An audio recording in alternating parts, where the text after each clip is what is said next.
Hindi pa ho nagsisimula ang local campaign para sa eleksyon 2013 pero sa lungsod ng Maynila, tila umiinit na ang eksenang pampolitika. Kahapon, inaresto si re-electionist Vice Mayor Isko Moreno kasama ang 5 kaalyadong konsehal dahil daw sa illegal na pabingo. Sa tingin ng kampo ni Moreno, political harassment ito. Itinanggi ito ng kalaban nila sa eleksyon na si Manila Mayor Alfredo Lim.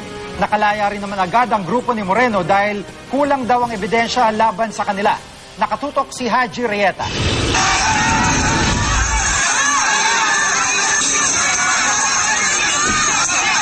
Pasado alas 4 kahapon nagkagulo sa isang pabingo sa Barangay 374 sa Tabuting Street sa Maynila. Nagkatulakan, balyahan at sigawan matapos dumating ang mga pulis. Para arestuhin ang mga organizer ng bingguan sa pangunguna ni Vice Mayor Isko Moreno, 5 pang kapartido niyang konsehal at isang kandidatong konsehal. Ang ilang residente, hawak pa ang kanilang bingo cards na may mga nakaimprentang pangalan ng local candidates ng United Nationalist Alliance. Ayon kay Superintendent Ricardo Laud ng MPD Station 3, nilabag ni Moreno ang batas laban sa illegal gambling. Isinakay sa jeep ang grupo ni Moreno at idiniretso sa presinto. Doon isinailalim sila sa fingerprinting.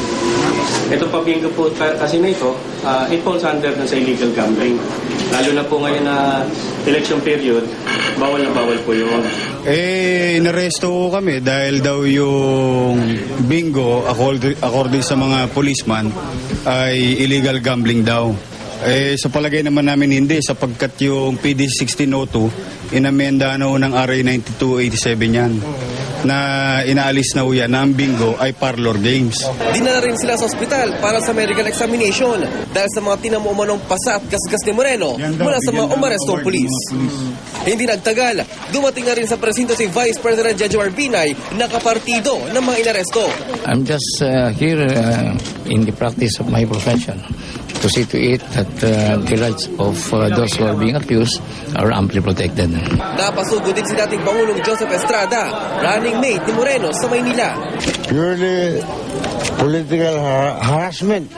Makalipas ang halos 8 oras, na-inquest sina Moreno sa Manila City Hall kung saan sinalubong sila ng mga taga-suporta.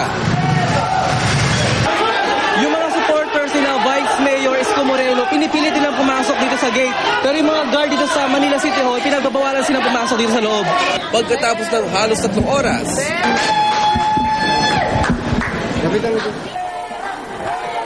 We are being released on the basis of insufficiency in evidence. So we are being released for further investigation. Hintayin na lang po natin. No? nitong February 11, inaresto rin ng 4 na konsehal ng Manila 5th District na kaalyado ni Moreno. Ang kaso, halos kapareho rin nung kina Moreno. Paglabag daw sa Anti-Noise City Ordinance dahil sa pagpapabingo. Pinalaya rin sila sa parehong araw.